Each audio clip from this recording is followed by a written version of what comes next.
ইরানের দক্ষিণাঞ্চলে 4টি পারমাণবিক বিদ্যুৎ কেন্দ্র নির্মাণে 25 বিলিয়ন অর্থাৎ $2,500 কোটি চুক্তি সই করেছে তেহরান ও মস্কো। এ ঘটনার 2 দিনের মধ্যেই ইরানের বিরুদ্ধে নিষেধাজ্ঞা ফেরালো জাতিসংঘ। ইরান 2015 সালের পারমাণবিক চুক্তি লঙ্ঘন করেছে অভিযোগ তুলে জাতিসংঘের নিরাপত্তা পরিষদে তেহরানের বিরুদ্ধে নিষেধাজ্ঞা পুনর্বহালের প্রক্রিয়া শুরু করে যুক্তরাজ্য, ফ্রান্স এবং জার্মানি। ইরানকে পারমাণবিক বোমা তৈরির সক্ষমতা অর্জন করা থেকে বিরত রাখাই ছিল ওই চুক্তির লক্ষ্য। যদিও পারমাণবিক অস্ত্র তৈরির অভিযোগ বরাবরের মতো অস্বীকার করে আসছে তেহরান। বিশ্লেষকদের মতে যুক্তরাষ্ট্র, যুক্তরাজ্য, জার্মানি, ফ্রান্স, রাশিয়া এবং চীনের সঙ্গে ইরানের স্বাক্ষরিত এই চুক্তির সমাপ্তি মধ্যপ্রাচ্যে উত্তেজনা আরও বাড়িয়ে তুলতে পারে। যুক্তরাষ্ট্র ও ইসরায়েল ইরানের পরমাণু স্থাপনায় বোমা হামলা চালানোর পর ওই অঞ্চলে ইতোমধ্যে ব্যাপক উত্তেজনা বিরাজ করছে। নিষেধাজ্ঞা পুনর্বহালের বিরুদ্ধে সতর্ক করে দিয়ে ইরান বলছে, নিষেধাজ্ঞা পুনর্বহাল করা হলে এর কড়া প্রতিক্রিয়া জানাবে তেহরান। এর আগে শনিবার ব্রিটেন ও ফ্রান্স জার্মানিতে নিযুক্ত রাষ্ট্রদূতদের পরামর্শের জন্য দেশে ফিরিয়ে নিয়েছে ইরান। তবে জাতিসংঘের নিষেধাজ্ঞা পুনর্বহালকে অবৈধ বলে অভিহিত করেছে তেহরানের ঘনিষ্ঠ মিত্র রাশিয়া। জাতিসংঘের সাধারণ পরিষদে উপস্থিত রাশিয়ার পররাষ্ট্রমন্ত্রী সের্গেই ল্যাভরভ প্রতিক্রিয়ায় বলেন, নিষেধাজ্ঞা পুনর্বহালের এই পদক্ষেপ অবৈধ এবং কার্যকর করা সম্ভব নয়। জুনে মস্কো ইরানের পারমাণবিক স্থাপনায় যুক্তরাষ্ট্র ও ইসরায়েলের হামলার তীব্র সমালোচনা করেছিল। ওই সময়ে ইসরায়েল দাবি করেছিল ইরান পরমাণু অস্ত্র অর্জনের পথে, যদিও তার কোনো প্রমাণ দেখায়নি। পশ্চিমা দেশগুলো দীর্ঘদিন ধরে সন্দেহ করছে ইরান পারমাণবিক বিদ্যুৎ কেন্দ্রের আড়ালে পরমাণু অস্ত্র নির্মাণ করতে পারে। সব নিষেধাজ্ঞাই ইরানের জন্য বড় চ্যালেঞ্জ। তবে বিশ্লেষকরা 3টি নিষেধাজ্ঞাকে সবচেয়ে গুরুতর মনে করছেন।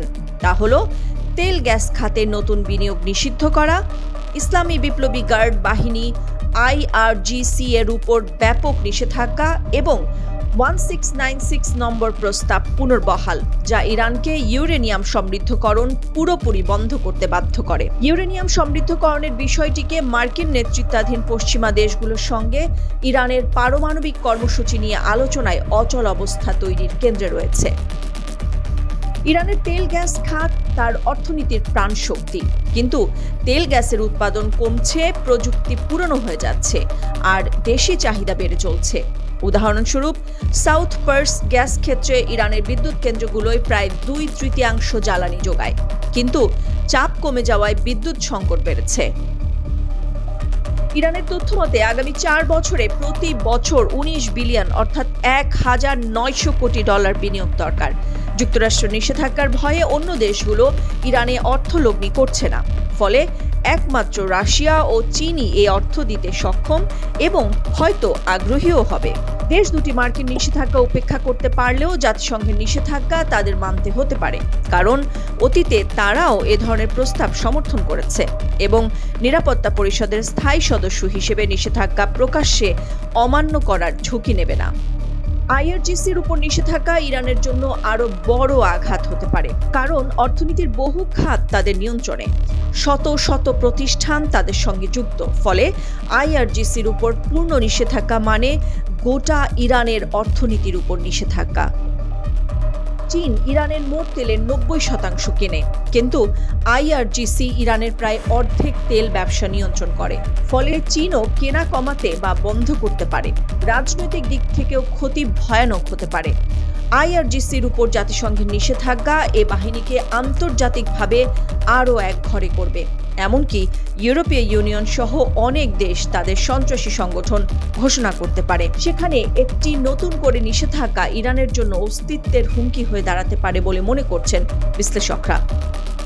বিশেষজ্ঞদের মতে স্ন্যাপব্যাক ব্যবস্থার ফলের বিপর্যয়কর এমন পরিস্থিতি এড়াতে হলে, বিশেষ করে সর্বনাশা যুদ্ধের ঝুঁকি ঠেকাতে ইরানের ইউরেনিয়াম সমৃদ্ধকরণ ছেড়ে দেওয়াই একমাত্র উপায়।